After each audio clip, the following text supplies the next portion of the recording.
안녕하십니까. 박예슬의 톡터뷰 진행을 맡은 서울의 소리 아나운서 박예슬입니다. 네, 오늘 이 자리에는 폭우 속의 아크로비스타 전투를 응원하고자 경주에서 올라온 경주의 아들 김경준 님이 함께 해주셨는데요. 네, 김경준 님 인사 한번 부탁드리겠습니다. 네, 안녕하십니까. 독립운동가의 증손주 경주에서 3대째 살아오고 있는 경주의 김경주입니다. 안녕하세요. 네, 반갑습니다. 네. 오늘 지금 비가 너무 많이 오는 가운데 우리 아크로비스타 전투를 응원하고자 이 자리에 오셨는데요. 네네. 네, 오시는 게 힘드시진 않았나요?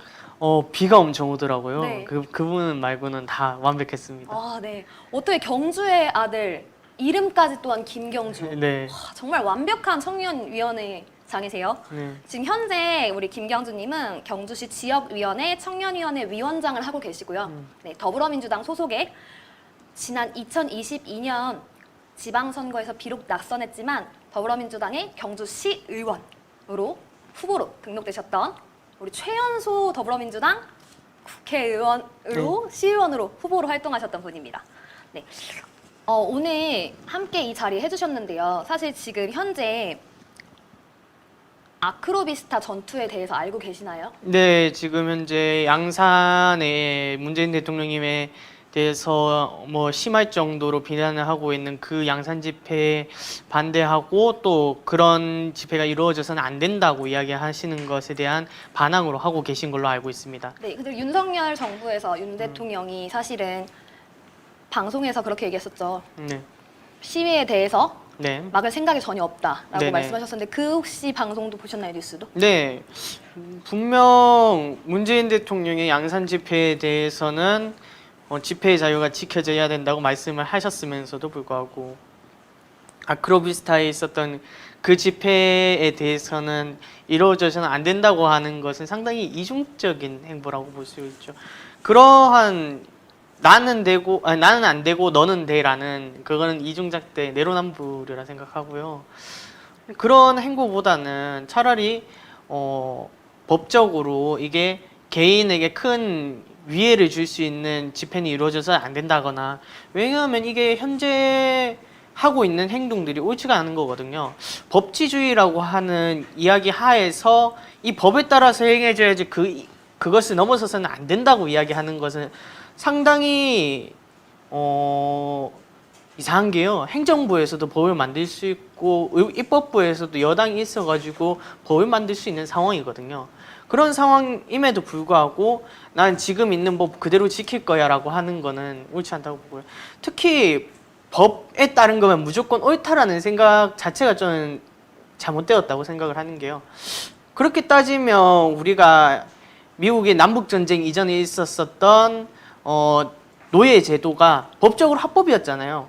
합법이었다고 무조건 옳은 것인가? 그건 아니잖아요. 그러니까 현재 윤석열 정부에서 이루어지고 있는 그 법치주의 하에서 이루어지고 있는 정당화가 잘못됐다고 저는 생각하고 있습니다. 공정과 상식을 말씀하시는 그렇죠. 윤 정부에서 그렇죠. 지금 현재 공정과 상식을 사실 어긋나고 있다고 말씀해 주시는 그렇죠. 거죠. 법치라고 해서 무조건 법을 지키는 것이 공정이고 상식이다가 아니라 법을 상식과 공정에 맞게 바꿔야 되는 것인데 그런 걸 안 하고 지금 현재 있는 법을 그대로 지키자고 하는 거는 공정과 상식에 오히려 안 맞는 거죠. 사실 양산 문 대통령 사저 앞에서 하고 있는 집회는 굉장히 모욕적이고 욕설 또한 난무하고 있습니다. 그 집회 현장에 대해서 혹시 방송을 통해서나 뉴스를 통해서 혹시 보신 적 있으신가요? 솔직히 말해서 보고는 있는데 사실상 어이가 많이 없죠. 그 정도로 욕설이 난무하는 현장에 대해서 이게 과연 옳은가 옳지 않은가를 따졌을 때 옳지 않다고 말할 사람들이 대부분이에요. 실제로 여론조사도 그 양산 사저 앞에 있는 집회가 잘못되었다라고 이야기하시는 분들이 많고, 그런데 막상 자기한테 안 와닿으니까 그렇게 법대로 하라라고 하는 거는 그거는 잘못됐다고 생각하고. 사실 아크로비스타 집회는 현재 네. 굉장히 법과 상식을 그러니까요. 준수하면서 진행이 되고 있는 네. 가운데도 불구하고 지금 현재 서울의 소리 개정이 폭파된 것 또한 알고 계신가요? 네, 들었습니다. 네. 서울의 소리 개정이 폭파되는 과정도 또한 알고 계신가요? 네, 그 과정이 되게 심상찮더라고요. 제 입장에서는. 이게 물론 이게 유튜브 계정이기도 하면서도 또 이거는 어떻게 보면 언론사이거든요. 네, 언론의 언론사이죠. 예, 인터넷 언론사인데 언론사에 대한 자유 보장이 철저히 돼야 된다. 특히 언론 출판 자유는 우리 헌법상으로도 인정되고 있는 거잖아요. 그런 거에 있어서는 어떻게든 안 그래도 법치주의를 이야기하고 있는 윤석열 정부 하에서 이런 일이 일어났다는 건 저는 상식적으로 이해할 수가 없는 거죠. 지금 사실 공정과 상식이 어긋난 지금 언론 탄압이라고 말씀해 주시는 것 같은데 네. 혹시 정치인들 중에 서울의 소리에 대해서 지금 누군가 나서서 크게 목소리를 내주시는 분이 아무도 없어요. 네. 그래서 사실 서울의 소리가 혼자 투쟁을 하고 있다고 볼 수 있는데 또 앞으로의 정치인으로서 서울의 소리와 같은 언론의 탄압이 있다면 어떠한 역할을 하고 싶은지 한번 여쭤보고 싶습니다. 제 생각에는 어떠한 언론사든 그 언론사가 하는 행동에 있어서 제약은 없어야 된다고 생각을 하고 있어요. 물론 우리가 흔히 말하는 역사 왜곡, 그러니까 심각할 정도의 역사 왜곡, 사람들에게 거짓을 강요하는 그런 언론사의 행위들에 대해서는 제한받아야 마땅하겠지만은 어떤 발언을 해도 어떤 입장을 밝혀도 문제가 생기지 않는 거는 언론의 자유란 말이에요. 그리고 그 언론을 보고 시민들이 직접적으로 어떤 반응을 보이는 것까지도 시민들의 자유예요. 네, 그렇죠. 만일에 조선일보에서 기사를 냈어요. 근데 그 기사에 대해서 시민들이 잘못됐다고 이야기하는 거는 언론의 자유에 대한 침해가 아니라 시민들이 그 언론의 입장에 대해서 비판할 수 있는 자유도 있는 거죠. 그러니까 맞습니다. 만약에 언론이 잘못한 거면 언론도 똑같이 언론의 자유가 있는 만큼 시민들의 자유도 존중해줘야 되는 거죠. 네, 너무 좋은 말씀을 해주셨는데요. 사실 더불어민주당 의원님들께서 나서서 지금 이 사태는 함께 싸워주셔야 된다고 생각하는데 사실 더불어민주당 정당의 한 명의 청년위원회 위원장으로서 앞으로 만일 또한 이러한 언론 탄압이 있을 때 청년위원회 위원장님으로서 하시고 싶은 역할이시나 혹시 각오가 있으신지 여쭤보고 싶습니다. 사실 지역위원회이다 보니까 이게 경주 지역 안에서 이러한 여러 가지 사안도 있기 때문에 중앙의제에 대해서 많이 의견 내기가 힘들어요. 왜냐하면 이게 어떻게든 지역위원회와 중앙회에서는 차이가 있기 때문에 그 부분은 많이 힘든데요. 그럼에도 불구하고 제가 이야기하고 싶은 거는 어떤 때가 있었든 이 자유는 지켜져야 된다.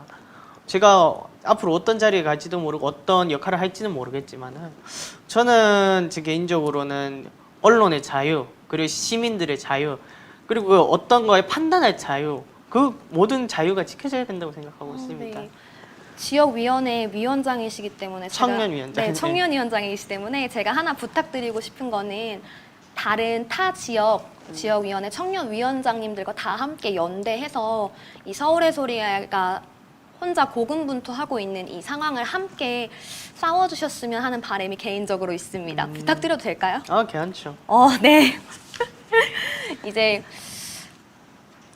또 다른 사항으로 넘어가자면 지금 현재 지지자들 사이에서는 민주당 최강욱 의원 징계에 대해서 굉장히 많은 여론이 들끓고 있는데요. 이 부분에 대해서 어떻게 생각하시는지 그리고 또한 이 징계가 합당하다고 보시는지 이야기 한번 부탁드립니다. 물론 이게 사안이 상당히 이게 너무 부풀려졌다라고 할 정도로 이게 너무 상황이 복잡해요. 아시다시피. 근데 제가 꼭 하나 짚고 넘어가야 되는 내용은 있는 게 박지원 비대위원장이 이번에 최강욱 의원의 징계와 관련된 사건에 있어서 했던 행동들은 잘못되었다고 생각해요. 그러니까 물론 마지막까지 민주당에서 비대위원장을 하면서 어느 정도 역할을 해준 것도 사실이지만은 중간에 박지원 비대위원장이 공천 과정이 다 끝났음에도 불구하고 갑자기 특정 세대가 용퇴를 해야 된다라고 하는 이야기를 했었거든요. 근데 저는 이게 사실상 이해가 안 돼요. 왜냐하면 진짜 청년 정치는 세대를 나누지 않는 거거든요. 네, 저도 그건 동의합니다. 다 함께 흘러가는 그렇죠. 하나의 민주 시민이자 강물로서 가야지 어떠한 특정 세대와 특정 성별이 주도 세력이 되는 것은 정치의 그렇죠. 올바른 방향이 아니라고 생각합니다. 특히 물론 우리 사회에서 특히 지금 현재 우리가 가지고 있는 기성정치인들의 행동들을 봤을 때 부족한 점이 많았던 거죠. 기존에 곡착화되어 있었던 세대의 문제라든지 네. 성별의 문제에 있어서 여성의 목소리, 청년의 목소리가 부족해왔던 건 또 사실이거든요. 그만큼 확대되어야 되는 건 사실이지만 이 정체성 정치화가 되어서는 안 된다고 생각을 하고 있거든요.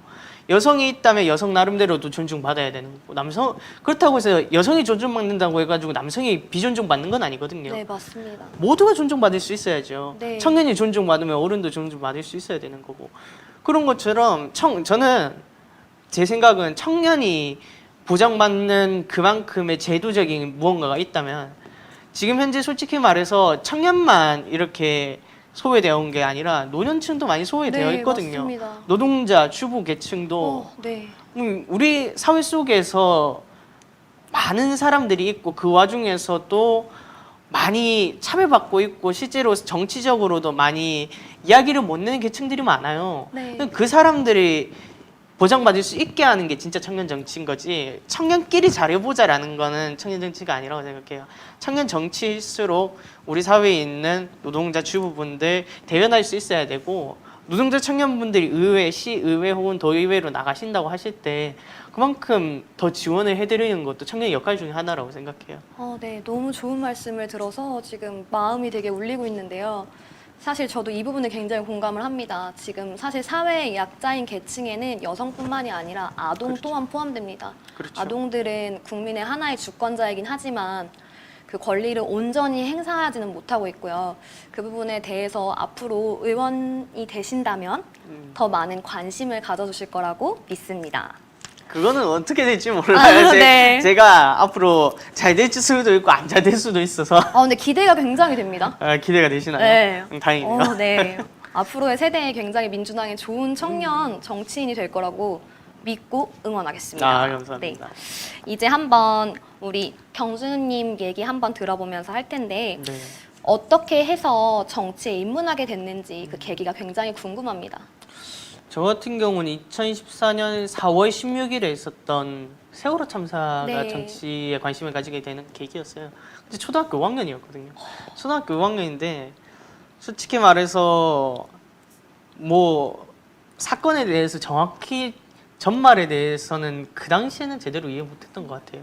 그럼에도 불구하고 그 사건만으로도 안타까웠는데 그 사건 이후에 세월호 유가족들이 받아왔었던 처사가 어떤 처사였는지 생각을 해보면 세월호 유가족들이 청와대로 가서 의견 전달하겠다 했을 때 박근혜 대통령이 물대포 쏘고 하면서 막았었잖아요. 저는 그게 네. 너무 안타깝더라고요. 세월호 유가족분들은 누워있고 거기 주변에 전경분들이 네. 물론 전경분들이 잘못한 게 아니죠. 전경분들은 말 그대로 청춘임에도 불구하고 거기 가신 거잖아요. 맞습니다. 그 역할을 할 수밖에 없는 거고 그렇게 구도를 짠 사람들이 잘못한 거죠.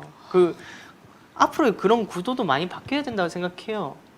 그분들도 하나의 청춘인데 군대라는 그런 것 때문에 그렇게 가시게 된 거니까 그런 분들은 이제 앞으로 최대한 없게 되고요. 앞으로 집회 시위의 자유 같은 것도 만약 제한을 한다 쳐도 최대한 자유가 지켜지면서도 또 폭력적으로 그게 휘쓸리지 않도록 잘 통제를 해주고 그러니까 시민과 경찰이라는 전경이라는 관계가 여태까지 갈등의 구조였다면은 앞으로는 이제 공존의 구조로 집회 관계자들은 경찰들과 잘 협조하고 경찰들은 만약 시민들이 필요한 상황이 있으면 개입을 해서 도와주고 그런 공존의 관계가 충분히 가능할 거라고 저는 믿고 있어요. 세월호 참사를 본 후에 바로 이제 정치에 관심을 가지게 되신 거라고 말씀해 그렇죠. 주셨는데 본격적으로 정치 활동을 시작하게 되신 것은 어떻게 되는지 계기가 궁금합니다. 저 같은 경우에는 이제 중학교 2학년 때 그때쯤에는 이제 세월호 사건 이후에 박근혜 대통령 탄핵 탄핵 집회가 집회, 네. 2016년, 2017년 그 사이였거든요. 근데 박근혜 대통령이 탄핵이 되고 이제 새 대통령을 뽑잖아요. 네. 문재인 대통령을 되게 좋아했거든요. 문재인 대통령이 좋아가지고 중학교 2학년 때 너무 보고 싶어가지고 어떻게 생겼는지 너무 궁금한 거예요. 어떤 사람일까. 네. 중학교 2학년 때 KTX를 타고 서울역까지 가가지고 홀로 가신 건가요? 홀로 가가지고 어. 홍은동 그때 사셨을 때거든요. 네. 홍은동 사실 때 그 주변으로 가서 문재인 대통령을 사진 찍고 그랬었거든요. 그래가지고 느꼈던 있었던 건데 나도 뭔가 하고 싶다. 나도 뭔가 여기 뭔가 내 주변에 뭔가를 바꿔보고 싶고 이어나가서 뭐 내 주변의 사람들이 좀 힘들지 않았으면 좋겠다는 생각들이 많이 들더라고요. 원래부터 그런 생각은 항상 가지고 있었는데 그러면서 가졌던 꿈 과학자라든가 그런 거였는데 과학은 사실 성적은 별로 좋지 않아서 과학자는 아닌 것 같은데 하다가 법조인은 어떨까 생각했는데 보니까 정치인의 역할은 실제로 뭔가를 바꿀 수 있는 힘이 있는 거더라고요. 그렇죠. 나쁜 입법부의 힘이 아니죠. 기관이니까. 네. 나쁜 힘이 아니라 좋은 힘인 거니까 네. 그런 힘을 가지고 싶다. 세상을 바꾸는 좋은 힘 그런 게 가지고 싶다라고 생각해서 그거는 정치가 맞다라고 생각해서 중학교 2학년 때부터 더불어민주당 예비당원으로 활동하고 있었습니다. 중학교 2학년이면 사실 굉장히 많이 놀고 싶고 우리 맞아요. 흔히 사춘기에 중2병이라고 하는 이야기가 맞아요. 있을 정도로 굉장히 예민하고 유행에 민감한 시기인데 참 어떻게 보면 한 명의 국민으로서 벌써 되게 이른 나이에 깨어나셨다고 볼 수 있어요. 그렇죠. 네, 혹시 집안에 이러한 영향력을 주신 분이 계신가요? 솔직히 말해서는 가족에 뭐 특별히 정치에 관심을 가지신 분이 어허. 없어요. 그러니까 뭐 이제 선거 때가 되면 저희 가족들은 뭘 하냐면 집에서 자요. 쉬고. 그러니까 그게 투표를 하더라도 그냥 우리 집안이랑 뭐 가까운 사람이 뭐 같은 기후신을 찍고 오고 아니면 그냥 이 사람 내 고등학교 선배님인데 후배님인데 이러면서 찍고 오고 그랬었거든요. 그닥 그렇게 정치적으로 뭔가 신념이 있다기보다는 흔히 말하는 그냥 소시민인 거예요. 만약 뭐 시의원 뽑는다고 하면은 솔직히 말해서 내 고등학교 선후배 분들 뽑는 그런 성향들이 있잖아요. 물론 현명하게 뽑으시는 분들 많지만 저희는 그런 가정이었던 것 같아요. 그렇게 정치에 큰 관심이 없고 정치 이야기하면은 아우 지겨워 하고 나오는데 그런데 혼자 그러면 깨달아 가시고 찾아가시면서 정치를 공부하신 건가요? 그렇죠. 뭐 가족 중에 도움을 주실 만한 분은 없었으니까. 실제로 제 중저부께서는 독립운동을 하신 건 사실이지만은 독립운동을 하셨기 때문에 어떻게 보면 여태까지 좋은 건 없었거든요. 손해가 있었으면 손해가 있었지 좋은 건 하나도 없었다라고 생각을 했기 때문에 왜냐하면 직접 혜택을 받는 것도 없었거든요. 뭐 유공자 혜택으로 해서 뭐 좋은 걸 받을 수 있는 것도 아니고 해봤자 집에 상장 뭐 애족장 하나 있는 거니까 그거에 대해서 물론 자부심은 느끼겠지만 자부심 이상으로 가지가 못하는 거예요. 그러니까 제 생각에는 내 상황도 생각을 하고 내가 지금 독립운동가 증손주인데 이 상황이면은 지금 우리 TV를 보면은 가끔씩 그런 분이 나오시잖아요. 독립운동을 하신 분이 자손인데 그분들이 폐지를 죽고 살고 혹은 6.25 유공자인데 베트남 전쟁 유공자인데 그런 분들이 폐지를 죽고 계시고 그게 잘못된 거잖아요. 그렇죠. 국가를 위해서 희생하신 분들이 그렇죠. 존중받아야 되는 사회가 마땅하다고 생각하시는 거죠. 그렇죠. 하지만 그럼에도 불구하고 현재는 굉장히 많은 사실 친일, 저희가 수구 적폐 세력이라고 그렇죠. 하죠. 보통 친일 세력이 사회를 주도하고 있기 때문에 많은 부분이 독립 유공자 분들 또한 국가를 위해서 희생하신 분들 또한 존중받지 못하고 있다는 것에 안타까움을 많이 느끼고 계신다고 봅니다. 네, 사실 친일을 했다는 것 자체에 대해서 솔직히 뭐 어떻게 할 수는 없다고 생각을 해요. 이미 시간도 너무 많이 지나버렸고.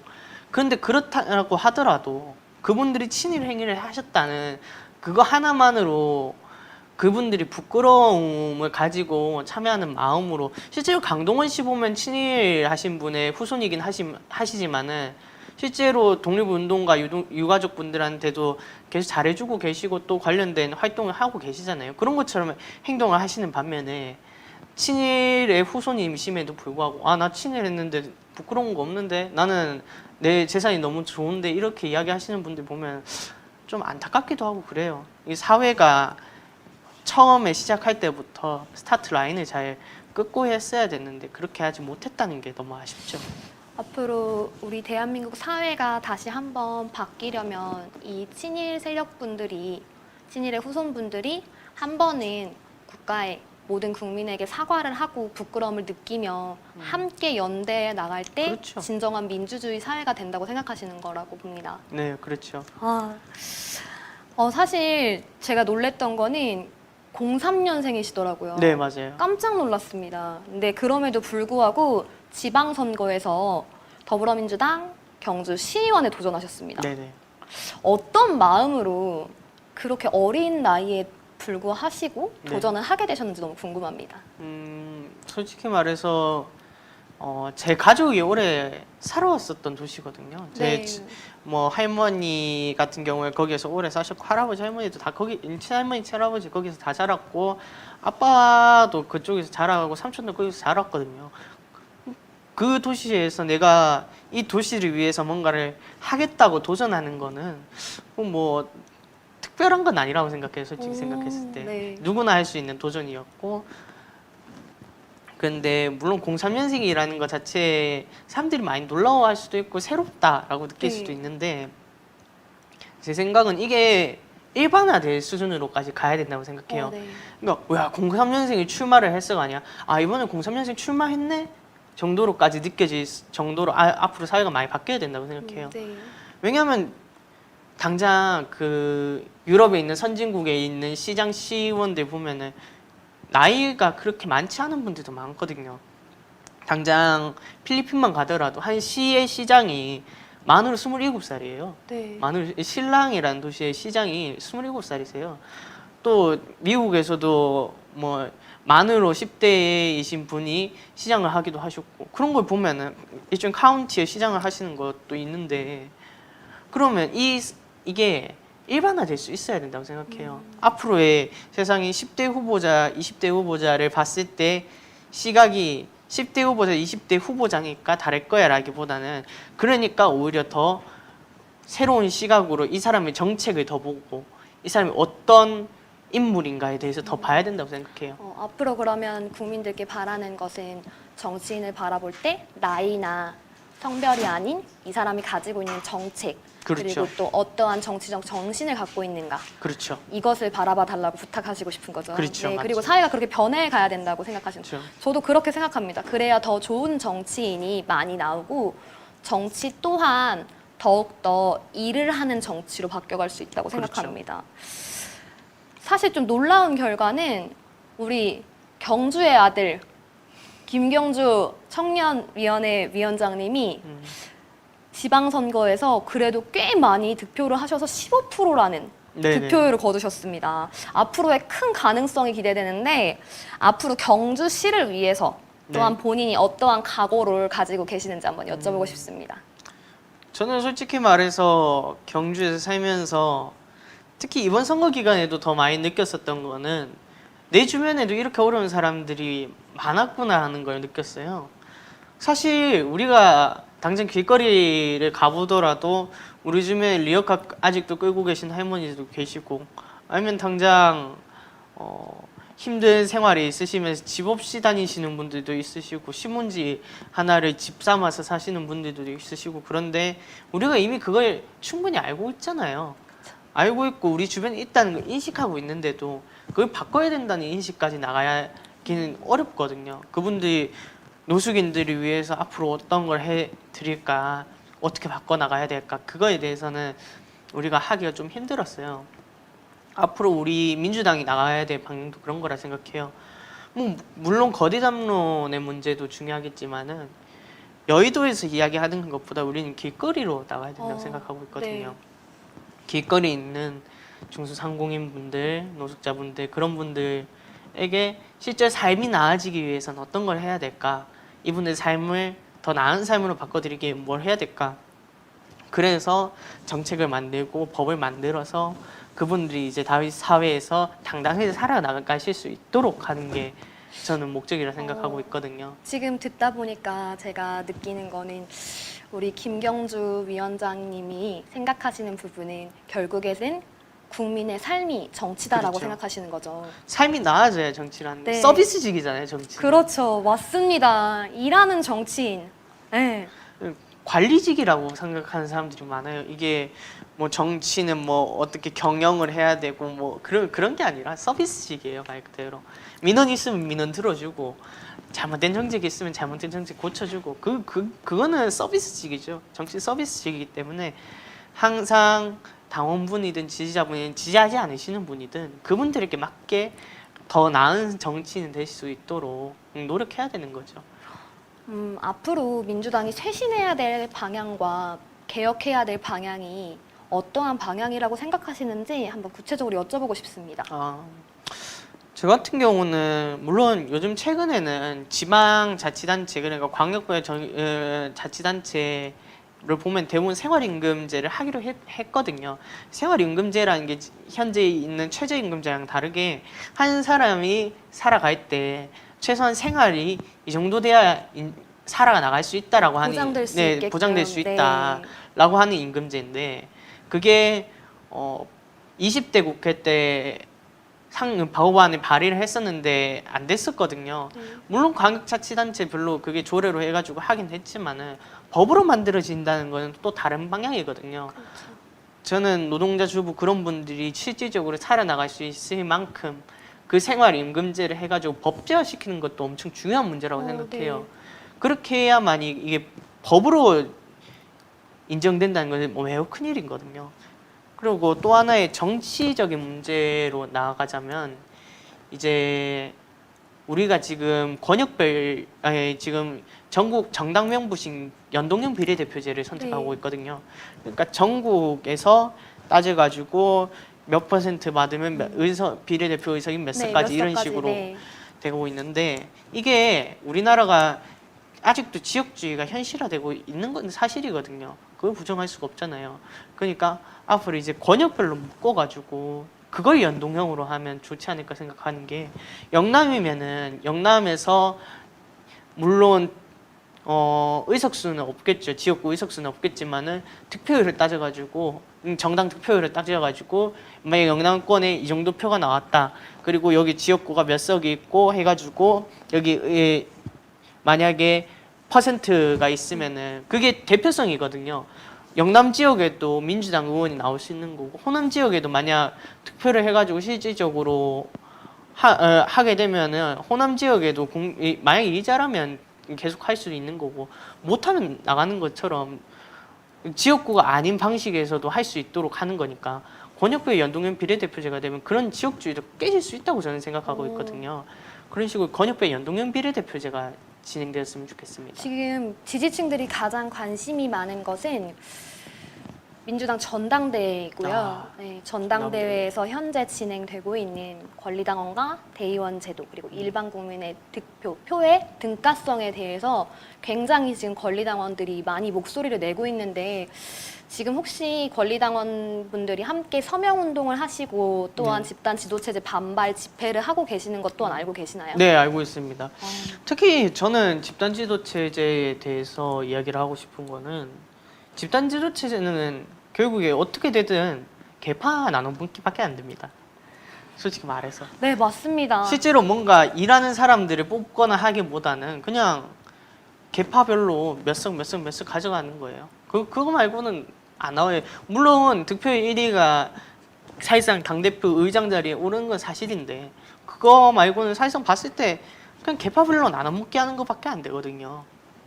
이거를 좀 그대로 단일성 집단 지도 체제 해가지고 당대표 1명에 최고위원 5명 하고 지명직 2명 하는 기존 체제를 유지했으면 좋겠고요. 또 하나의 문제는 이제 대의원 제도에 대한 폐지가 목소리가 높고요. 지금 네. 현재 국민의힘은 사실상 더불어민주당과는 어떻게 보면 보수 정권인데도 불구하고 대의원 표 한 표와 권리당원 표의 한 표가 똑같이 등가성을 가지고 있는데도 불구하고 네네. 아직도 민주주의 정당의 더불어민주당은 그 등가성의 차이가 굉장히 큽니다. 이 부분을 혹시 전당대회 전에 청년위원회 분들은 어떻게 개정을 하거나 목소리를 혹시 높이실 생각이 있는지 한번 궁금합니다. 저는 개인적으로 생각하는 건데 이게 영호남 간의 그 격차가 있거든요. 만약에 대구 경북 그리고 영남 지역권들의 당원들을 다 합쳤을 때 이 당원 숫자가 아마 전북에 있는 전주에 있는 그 도시 하나에 있는 당원 수보다 적을 거예요. 영남권이. 네네. 그렇다 보니까 이게 당원 수에 따른 그 차이가 존재할 수밖에 없거든요. 그렇게 되면 이제 실질적으로 만약 대구 경북에 있는 사람들의 입장이 실제로 그 반영되기 어렵거든요. 하게 되면 수도권이랑 호남 지역권의 이야기 대부분이 들어가지 우리가 전국 정당으로 나가긴 힘들거든요. 그럼 권리 당원의 목소리가 커져야 되는 것도 많지만은 대의원 제도는 결국에는 지금 현재는 존속을 하되 이 대의원 제도를 대의원의 숫자를 늘리고 이제 앞으로 조금 이러한 부분에서 부정한 행위가 이루어지는 상황이 많아요. 지역 대의원 물론 안 그런 지역도 많거든요. 근데 지역 대의원에 대해서 안 좋은 일이 일어나거나 뭐 대의원을 실제로 누가 돈을 주고 샀니 아니니 그런 이야기까지 나오고 있는데 대의원의 자격 수준을 완화하고 또 대의원들이 숫자를 늘려가지고 이 표의 등가성 차이가 거의 안 날 수준으로 바꾸면은 이게 권리당원과 대의원 간의 표 등가성 문제도 해결될 수 있으리라고 봐요. 특히 이게 왜 필요하냐면 어떻게 물론 권리당원들이 이야기들이 더 많아지는 것도 중요하겠지만은 이렇게 되면 영남권에 있어서는 당원 숫자가 절대적으로 적으니까 목소리 내기가 힘들어지거든요. 그러니까 이런 문제에 있어서는 대의원 제도는 존속할 때 대의원 제도를 많이 개혁할 부분이 있는 거죠. 왜냐하면 당원 수는 이만큼 늘어났는데 대의원 숫자는 요만큼이니까 아직 대의원 숫자도 많이 늘려야 되고 아니면 이걸 조금 바꿔서 진성당원제로 해가지고 몇 개월 이상 몇 년 이상 당원한 사람들의 의견을 조금 더 높이 해주는 거라든지 그런 부분으로 바꿀 수도 있다고 생각해요. 지금 당원 당규 네. 개정 집회와 또 서명 운동을 해주시는 많은 지지자분들이 원하시는 거는 지금 권리당원이 투표를 하기까지는 6개월이라는 시간이 맞죠. 걸립니다. 그런데 사실 신규로 3월 달에 입당하신 분들도 지금 전당대회 투표를 원하시는 분들이 많아요. 사실 저도 그렇습니다. 저도 아직 6개월이 되지 않았기 때문에 투표권이 없습니다. 우선 이런 문제에 대해서 생각을 해봤을 때 전 줄일 필요가 있다고 생각해요. 네. 왜냐하면 우리가 여태껏 어떤 상황이 없었으면 모르겠지만은 대통령 선거라는 큰 선거가 있었고 그 이후에서도 또 많은 분들이 민주당을 바꿔야 된다, 개혁해야 된다, 쇄신해야 된다라는 목소리를 내기 위해서 민주당에 입당하신 분들이 있으시거든요. 그런 분들의 의견을 충분히 반영하기 위해서는 그런 부분이 필요하다고 생각해요. 특히 이제 전당대회 투표권뿐만 아니라 그 전국 단위별로 뭐 전국 대학생위원장, 청년위원장 등등이 있거든요. 전국 노동위원장 네. 뭐 이런 식으로 직능위원장 뭐 이런 식으로 해가지고 전국 단위별로 위원장들이 있는데 그 단위별로 이제 뽑을 수 있는 권리도 줘야 된다고 생각해요. 네. 단지 전당대회만 앞으로 할 게 아니라 그 위원장을 뽑는 것도 되게 중요하거든요. 네. 전국대학생위원회 위원장은 실질적으로 대학생과 관련된 프로젝트 대부분을 하는데 일을 하고요. 전국 청년위원장 같은 경우에는 우리 당내당처럼 예산권이 따로 있어요. 네. 그러니까 만약 더불어민주당이 있고 그 밑에 원래는 청년위원회였다고 치면은 지금 전국 청년당이거든요. 네. 그 예산권이 따로 있어요. 그래가지고 그 예산을 총괄할 사람을 뽑는 거, 청년과 관련된 그렇죠. 예산, 청년 네. 프로젝트를 전반적으로 다 책임질 사람을 책임질, 뽑는 네, 거죠. 대표를 선출하는 거죠. 예, 그 대표 중에 한 명을 뽑는 건데 네. 이 과정에서 특히 청년계층 이번에 입당하신 분들도 대부분 청년계층이시잖아요. 그렇죠. 그분들이 실제 투표할 수 있도록 해야 된다고 저는 생각하고 있습니다. 네. 당원 당규의 개정은 앞으로 우리 청년 정치인들, 더불어민주당에 함께 하고 있는 청년 정치인들과 더불어민주당의 권리 당원들이 함께 서로 소통하면서 연대해서 바꿔 나가야 되는 큰 문제라고 그렇죠. 생각합니다. 지금 현재 윤석열 정부가 굉장히 광폭 행보를 보이고 있습니다, 연일. 그렇죠. 국민의 한 사람으로서 이 부분에 어떻게 바라보시고 있고 어떤 점이 우려가 되는지 이야기 한번 부탁드립니다. 크게 우려가 되는 점이라고 하면 최근에 있었던 정책들의 방향이 실제로 뭔가 새로움이라든가 공정과 상식이 통하는 세상을 만들기 위한 정책들 보기보다는 전 정부를 지우려고 하고 있다라고 밖에 생각이 안 들어요. 특히 원전과 관련된 문제에 대해서 이야기를 하면서 뭐 문재인 정부 하에서 원전 기술이 망가졌다라고 이야기하는데 사실 원전에서 나오는 전력 생산량은 그대로거든요. 네. 지금 최근에 한전이 적자를 맞이하고 있다라고 하잖아요. 한전이 적자를 맞이했다. 이건 문재인 정부 탓이다. 이런 식으로 이야기를 하시는데 그건 잘못된 게 한전이 왜 적자를 맞고 있냐면은 지금 현재 고유가 시대거든요. 네, 그렇죠. 고유가 시대에는 한전이 적자를 맞이하는 게 당연한 네. 일이에요. 어떤 정부가 오든 고유가 시절에는 한전이 적자를 그렇죠. 봐요. 유가가 떨어지면 또 다시 이 흑자를 보고요. 네. 그런 식으로 이루어지는 건데 이걸 잘못 해석을 하는 거죠. 전 정부에게 이걸 탓을 씌우기 위해서 이거는 고유가 때문이 아니라 문재인 정부 탓이다라고 하기 위해서 이야기를 하고 또 그에 맞춰서 또 전기료를 올리고 있잖아요. 그렇죠. 전기료 올리는데 전기요금 인상하는데 이거 관련된 과정에서도 문제가 있는 게 지금 대한민국 중소기업들이 대기업이 내는 전기요금보다 16%를 더 내요. 네. 그러니까 말 그대로 대기업들은 전기요금을 덜 내고 중소기업들은 더 내고 있다는 거거든요. 전기요금과 관련돼서 이런 부분 공정과 상식에 맞게 해야 되지 않아요. 그렇죠. 그 부분을 먼저 생각을 해가지고 개선을 해가지고 앞으로 전기요금 인상을 하더라도 그런 부분은 고쳐가면서 하겠다라고 하는 게 아니라 단순히 올리겠다 이거는 탈원전 때문이다라고 하는 건 정정부에 대한 탓올리기밖에 안 돼요. 인상을 하더라도 그에 합당한 이유를 대야 되는 거지 지금 현재 상황에서 이야기하고 있는 건 비이성적이라고밖에 해석이 안 돼요. 네, 사실 상식, 공정과 상식을 맞게 법과 원칙을 준수한다고 하시지만 공정과 상식에 있어서 어떠한 특권층이 혜택을 받는 것에 대해서는 저 또한 굉장히 우려스러운 부분이라고 생각합니다. 지금 현재 사실 서울의 소리의 개정이 폭파된 상황과 또 윤석열 정부의 계속 광폭 행보로 인해서 민주당 지지층들이 많이 지쳐 있는데 오늘 우리 김경주 청년위원회 위원장님, 경주씨 네. 함께 해주셔서 굉장히 많은 힘을 저도 얻고요. 아, 희망을 바라보고 있습니다. 앞으로 우리 지지자들과 또 서울의 소리 시청자를 바라보고 계시는 민주 시민 여러분들께 한번 어떠한 이야기를 또 들려주고 싶으시고 어떠한 행보를 보여주고 싶으신지 한번 각오 들어보고 싶습니다. 우선 저는 어떤 정치를 하든 절대적으로 대다수 시민들이 더 나은 삶을 살 수 있었으면 좋겠어요. 민주당이 잘 돼야 되는 것도 당연한 거지만은 민주당이 잘 됨으로 해서 국민들이 잘 돼야 되는 거거든요. 그렇죠. 결국에는 이 정당이라는 것 자체가 국민 바라봐야 되는 거고 그 국민들 중에 민주당에 애정을 가지시는 분들이 당원이시고 그 당원분들의 의견이 많이 반영되어야 되는 것도 사실이고요. 사실 당원이 정당의 주인이라고 생각합니다. 더불어민주당은 특히나 또한 민주주의를 기반으로 둔 정당이기 때문에 당원이 정당의 주인이 되어야 되는데 지금 현재 더불어민주당은 굉장히 당원들의 목소리가 많이 반영되고 있지 않아서 지지층들 사이에서 굉장히 많이 힘이 들어 하시는 분들도 많고 지치시는 분들도 많습니다. 지금 네. 이 상황이 결국 어떻게 와 있는 거냐면 정당의 주인은 당원이다.